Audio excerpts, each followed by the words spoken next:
Olá, meu amigo, olá, minha amiga, tudo bem? Hoje eu quero ter uma conversa com você, um bate-papo sobre a Bíblia, para que o nosso Chega Mais Perto de hoje seja realmente muito especial. Então, prepare o seu coração, pegue a sua Bíblia, por favor, e abra em Gênesis 3, verso 9, que diz assim: E chamou o Senhor Deus ao homem e lhe perguntou: Onde estás? Bom, para entender esse verso, eu vou ler o verso anterior e o posterior. O verso 8 diz assim: Ouviram a voz do Senhor Deus que andava no jardim pela viração do dia, e esconderam-se da presença do Senhor Deus o homem e sua mulher por entre as árvores do jardim. Agora verso 10. Ele respondeu: Ouvi a tua voz no jardim, e porque estava nu, tive medo e me escondi.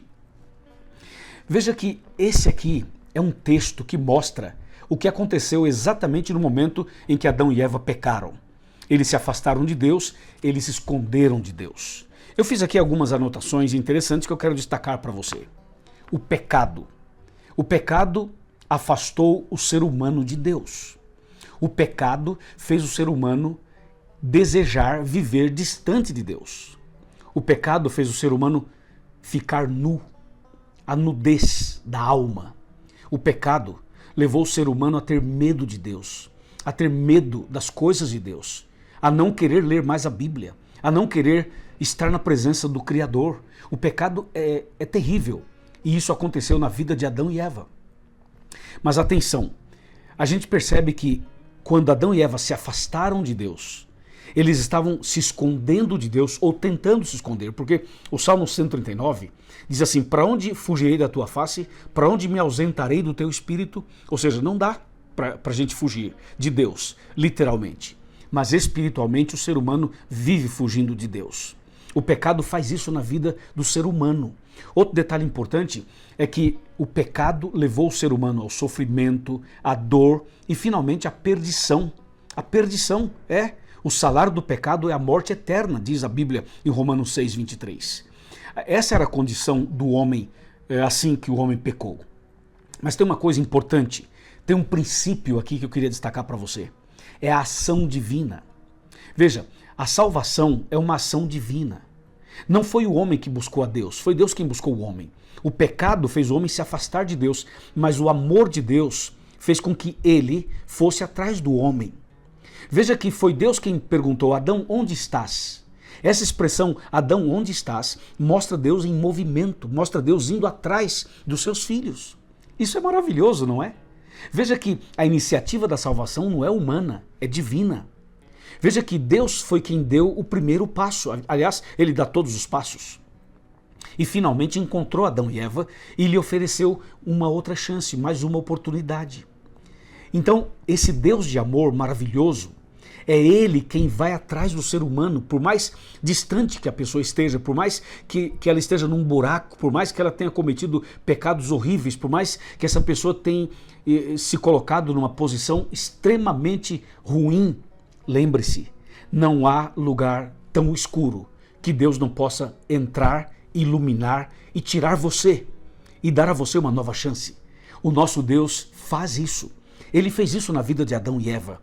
Veja, a ação divina foi Deus indo atrás de Adão e Eva para salvar Adão e Eva, para resgatar Adão e Eva. E esse princípio de que a salvação é uma ação divina, é uma iniciativa divina, a gente percebe claramente nas 3 parábolas de Lucas 15. Você lembra a primeira parábola da ovelha perdida, a segunda da dracma perdida, a terceira do filho pródigo perdido?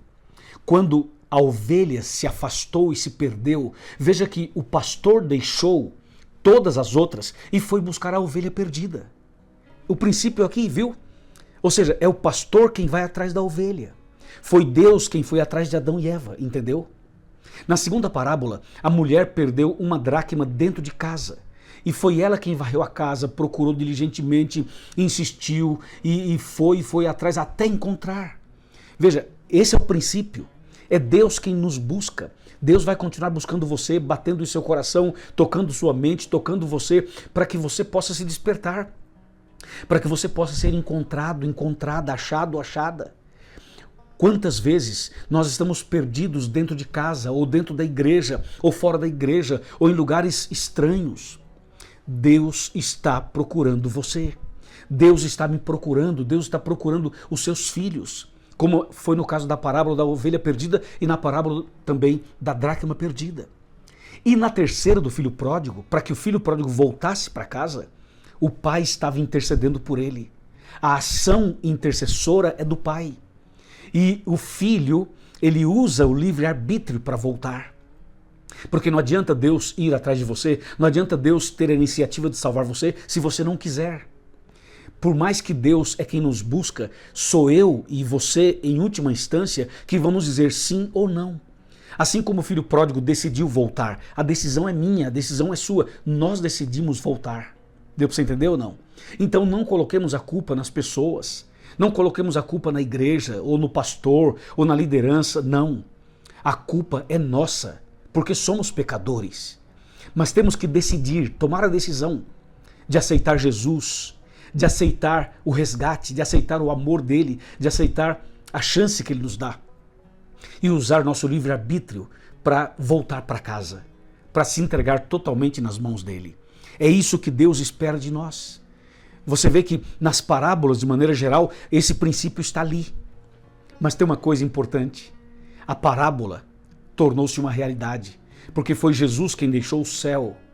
Foi Jesus quem deixou as mansões celestiais e veio aqui. Viu a iniciativa de Deus? Não foi você e nem eu que subimos ao céu para pedir salvação. Foi o céu que desceu até nós. Foi Jesus que tornou-se ser humano, Emanuel, Deus conosco. Ele veio aqui para nos salvar. Você percebe mais uma vez, a iniciativa da salvação é de Deus. A iniciativa do nosso resgate é de Deus. Agora você e eu temos o livre-arbítrio para decidir, para aceitar ou para não aceitar também. Não é verdade? Agora tem uma coisa importante. Esse Jesus que deixou o céu, deixou tudo lá em cima e veio aqui. Ele veio porque ama você. Mesmo sabendo que você pode aceitá-lo ou rejeitá-lo. Ainda assim, ele fez isso por você e por mim. Não é maravilhoso isso? Não é extraordinário isso? Me diz. Fala mais alto. Não é extraordinário isso? Sim, é extraordinário. E quer saber o que mais? Esse mesmo Jesus vai voltar. Ele virá outra vez. Sabe para quê? Para buscar você e a mim.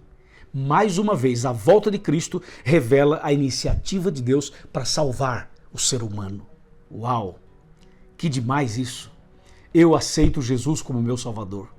E eu quero voltar para Ele todos os dias da minha vida. E você, também deseja?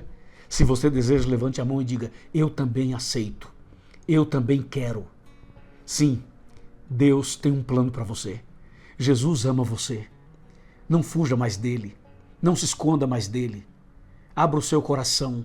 Estude a Bíblia. Ore a Deus. Caia de joelhos. Confesse os seus pecados. Peça perdão a Ele. E vamos juntos caminhar com Ele até aquele dia quando iremos para as mansões celestiais. Eu vou fazer uma oração por você. E você é meu convidado ou minha convidada para visitar uma igreja adventista do sétimo dia. Vá até lá e fala assim, o evangelista Luiz Gonçalves me convidou para vir aqui. E você vai ser muito bem recebido, muito bem recebida e orientado corretamente para que você realmente se prepare para a vida eterna. Amém? Deus seja louvado. Oremos. Pai querido, obrigado por essa mensagem tão importante. Abençoe esta pessoa que ora comigo. Derrama o teu Espírito sobre ela e sobre mim também. E quando Jesus voltar, que nós estejamos preparados para a vida eterna. Nós te aceitamos como Salvador. Nós aceitamos a salvação que o Senhor nos deu. Louvado seja o teu nome. Em nome de Jesus, amém. Amém. Deus te abençoe. Fica na paz e nos vemos no próximo vídeo, se Deus quiser.